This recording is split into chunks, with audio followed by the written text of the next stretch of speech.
अस्सलाम वालेकुम व्यूअर्स, मैं हूं आपके साथ आपकी doctor Huma Chishti, vice president community of homeopaths Pakistan.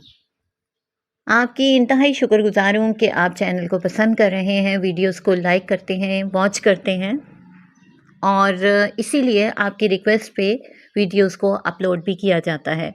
आज की वीडियो भी वीडियो ऑन रिक्वेस्ट है। आज का टॉपिक फ़ीमेल रिलेटेड टॉपिक है और ये वो टॉपिक है, वो लम्हा है जिसके बारे में हम बात करेंगे जो हर फीमेल की ज़िंदगी में आता है। बात प्रेगनेंसी के हवाले से है और हम बात करेंगे फ़ियर ड्यूरिंग प्रेगनेंसी, यानी प्रेगनेंसी के दौरान खौफ। प्रेगनेंसी शादी के बाद फ़ीमेल्स के लिए बहुत ही खुशी का एक दौर होता है और जबकि ये एक इंटेंस किस्म का एक्सपीरियंस होता है, मगर बहुत सी फ़ीमेल्स इस सिचुएशन से बहुत ही फ़ियरफुल होती हैं, यानी खौफज़दा होती हैं और चाइल्ड बर्थ के हवाले से नर्वस होती हैं। याद रखिए, प्रेगनेंसी और चाइल्ड बर्थ के हवाले से फ़ियर्स और वरीज़ होना बिल्कुल एक नॉर्मल सी बात है, बिकॉज़ ज़िंदगी में एक बड़ा चेंज आता है। बट अगर ये ज़्यादा हो जाए, जैसा कि मैं हमेशा कहती हूँ, excess of everything is bad. तो अगर ये ज़्यादा हो जाए और पेशेंट ना तो इसकी वजह से खा सके, ना पी सके और ना ही सो सके, तो फिर इसको फ़ियर नहीं कहेंगे, बल्कि ये इंटेंस कंडीशन हो जाएगी और इसको हम कहेंगे टोकोफोबिया। जी हाँ, आज की वीडियो इसी हवाले से है। हम बात कर रहे हैं फ़ियर ड्यूरिंग प्रेगनेंसी के हवाले से। आप देख रहे हैं मेरा channel homeo doctor Huma. Tokophobia के हवाले से अगर डिफ़ाइन करूँ तो it can develop after a difficult labour. Sometime ऐसा होता है किसी पेशेंट को डिफ़िकल्ट लेबर हुई हो, डिफ़िकल्ट किस्म की, मुश्किल किस्म की डिलीवरी हुई हो या फिर अदर ट्रॉमेटिक कंडीशंस हुई हों, तो उससे ऐसा होता है कि ऐसा इवेंट एक फ़ोबिया की सूरत में उसके ज़हन में रह जाता है, उसके दिलो दिमाग पे हावी हो जाता है।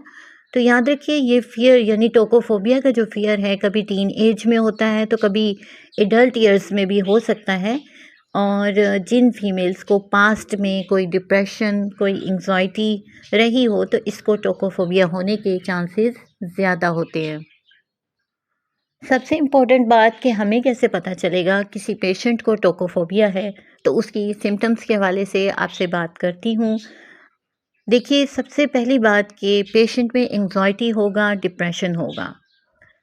सेकेंडली, उसकी एक्सट्रीम फ़ियर होगा। आपसे बातचीत के दौरान आपको पता चलेगा पेशेंट चाइल्ड बर्थ के हवाले से बहुत ज़्यादा खौफ रखता है, ठीक है?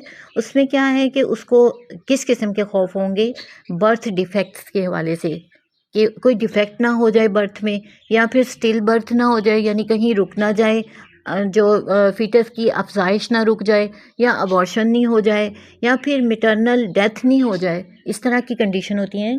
तो ये चीज़ें दिलो दिमाग में उसके तरह तरह के अंदेशे और वसवसे आते हैं। फिर है फीलिंग ऑफ ड्रेड। ड्रेड आपको पता है बहुत ज़्यादा खौफ की कैफियत को कहा जाता है, at the thought of pregnancy and birth. जैसे ही फीमेल प्रेगनेंसी के हवाले से सोचती है या बर्थ के हवाले से जहन में आता है, तो ये चीज़ें उसके लिए बहुत खौफनाक होती हैं। ये चीज़ आपको बातचीत के दौरान अंदाज़ा हो जाता है। एक और बहुत इम्पॉर्टेंट बात कि पेशेंट इंसिस्ट करता है सिज़ेरियन पर। सिज़ेरियन सेक्शन जो है वो बर्थ के लिए इस चीज़ को चाहेगी कि ये चीज़ हो जाए और नॉर्मल डिलीवरी से अवॉइड करेगी। यहाँ हम बात कर लेते हैं टाइप्स के हवाले से। तो इसकी 2 टाइप्स हैं, यानी टोकोफोबिया की 2 टाइप्स हैं। प्राइमरी टोकोफोबिया, सेकंड है सेकेंडरी टोकोफोबिया।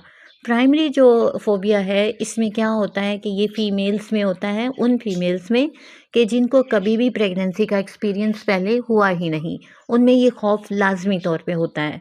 सेकेंडली, ये उन फीमेल्स में होगा, यानी सेकेंडरी टोकोफोबिया जो है, प्रीवियस एक्सपीरियंस जिनका अच्छा नहीं रहा हो प्रेगनेंसी का या डिलीवरी का, तो इस किस्म की सूरत हाल, यानी मुश्किल किस्म की उसने बर्दाश्त की हो, तो उसको भी टोकोफोबिया हो सकता है। यहाँ गाइडलाइंस के लिए चंद एक पॉइंट्स आपसे शेयर करना चाहूँगी कि ऐसी फ़ीमेल्स या ऐसा पेशेंट आपके पास अगर आता है, तो उसको आप कंसोलेशन करें, उसके साथ जो है आप बातचीत करें, उसको तसल्ली दें और उसको गाइड करें अच्छे तरीके से, ताकि उसकी फीलिंग्स जो हैं वो डेवलप कर सकें। उसके साथ जो लोग वाबस्ता हैं उनको ये गाइडलाइन दें कि वो उसको सपोर्ट करें, उसके साथ सपोर्टिव रहें। Being a doctor delivery time पे उसको एनवायरनमेंट जो है वो इस किस्म का होना चाहिए कि वो स्ट्रेसफुल नहीं हो। यहाँ अब बात कर लेते हैं हम अपनी होम्योपैथिक मेडिसिन्स के हवाले से, जो कि बहुत ही अच्छा काम करती हैं। देखिए, ये बहुत ही अमेजिंग बात है कि एलोपैथिक वे ऑफ ट्रीटमेंट में इसकी एंटी डिप्रेसेंट के सिवा कोई भी मेडिकेशन नहीं है।